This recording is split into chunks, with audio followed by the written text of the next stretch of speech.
It's a mighty Mercury Monday, finals bound for the 6th time, but the first time this century with a leader not named Diana Taurasi. The good news for Suns fans, Jalen Green showed out in his debut on Thursday against the Clippers, dropping 29 points. The bad news, Coach Ott said today that Green's going to be out for a couple of weeks. Check this out. Behind me, the Red Mountain defense is getting some reps in at practice, and one of their linebackers has arguably the best cutthroat nickname in Arizona.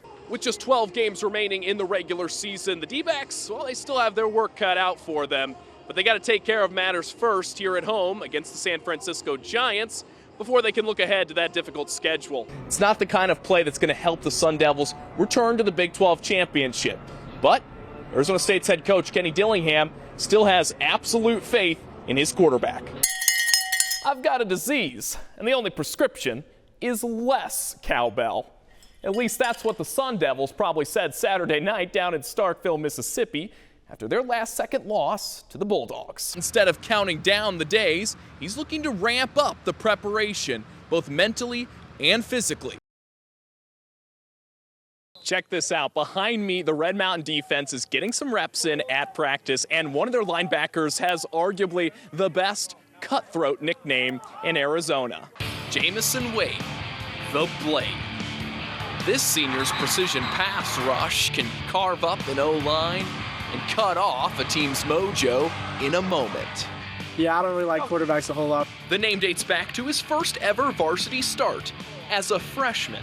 Voice of the Mountain Lions, Kevin Derryberry, thought the name fit. I had like 2 or 3 sacks, and after that he started calling me the Blade. I saw it after the game, and so I had to put it in the Twitter bio. I had to run with the Blade. After all that varsity experience, the Blade is sharp mentally. He's like the voice and the reasoning for the team. And sometimes he keeps me calm, just in the sense of it's a player that I could talk to, and it's like, okay, he's got it. This season, it'll be hard for any team to sheath this weapon. I think this is really our year, whether it's an open state championship or a 6A state championship. And D1 schools are looking to add the Blade to their armory.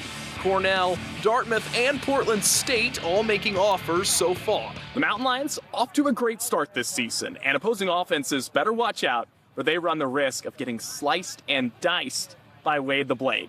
In Mesa, Max Williams for Arizona's Family. TPC Scottsdale is usually a serene golf course. But during the WM Phoenix Open, this is what it's known for. So how does the greenest show on grass stay clean? I caught a ride to the famous Par 3 for a behind-the-scenes look with WM's Director of Operations, Chad Bowden, to see how they manage waste at hole 16. So my role here is to ensure that our zone managers and the temporary workers are educated and understand where the material needs to be and how to process it. A lot of the structures start getting built around September. The compactors are the last thing to go in. After starting underneath, we walked upstairs for a better look.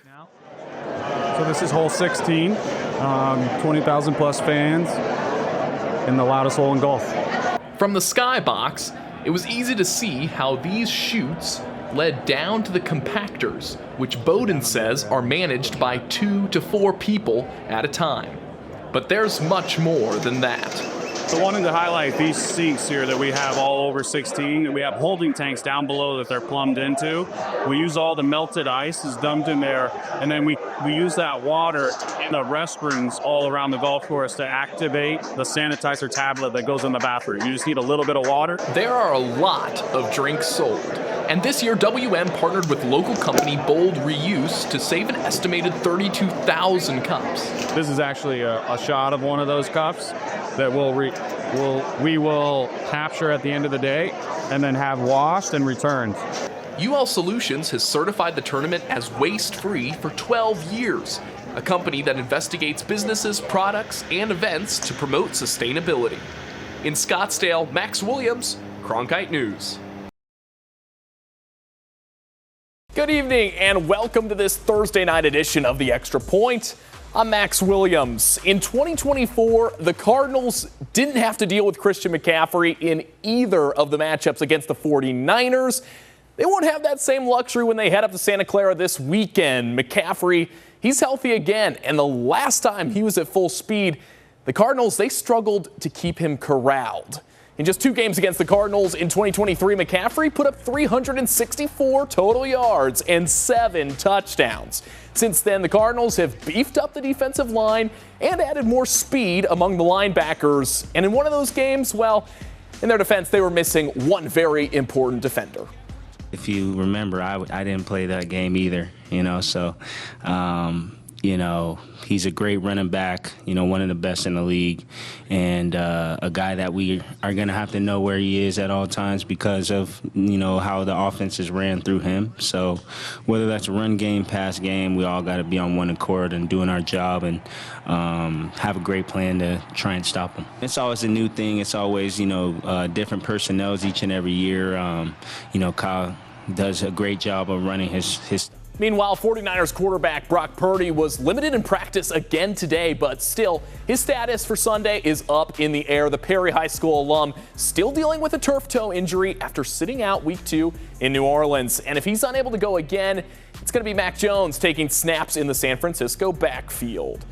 On the Cardinals injury front, rookie cornerback Will Johnson unable to get on the field for a second straight day. Max Melton, Will Hernandez, Paris Johnson, and Tip Ryman all limited again.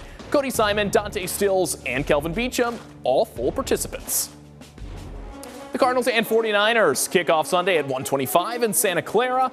We'll see if they can find early success in the NFC West. Meanwhile, week 3 of the NFL season already underway with a divisional matchup on Thursday Night Football. Buffalo Bills hosting the Miami Dolphins, picking it up in the 4th quarter. Game tied at 21. Buffalo forced to punt, but you can't make this mistake. Zach Sealer called for roughing the punter there. Bills get a chance, and here's Khalil Shakir taking it 15 yards to the house. That puts up Buffalo 28-21. Midway through the 4th, Tua Tagovailoa trying to make something happen, but it's intercepted. Terrell Bernard, he's got other plans. This interception seals it. Buffalo adding a field goal in the final minute for a little bit of security in the 31-21 win over Miami. Allen completing 78% of his passes for 213 yards and 3 touchdowns. James Cook, 108 on the ground and another score as the Bills improve to 3-0, while Miami heads into week 4 still looking for that first win.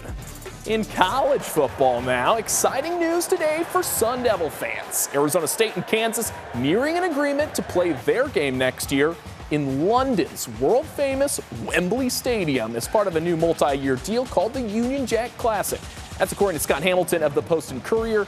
The deal still hasn't been finalized, but it'd be the first college football game ever played in London. Could be big considering Wembley regularly hosts NFL games, seating up to 90,000 spectators. Wow. Still ahead on the extra point. A bounce-back performance by the Mercury and Satu Sabali brings them back home for a do-or-die showdown in the WNBA playoffs. And the D-backs still have hopes of reaching the MLB playoffs, but they'll need a little help from their foes.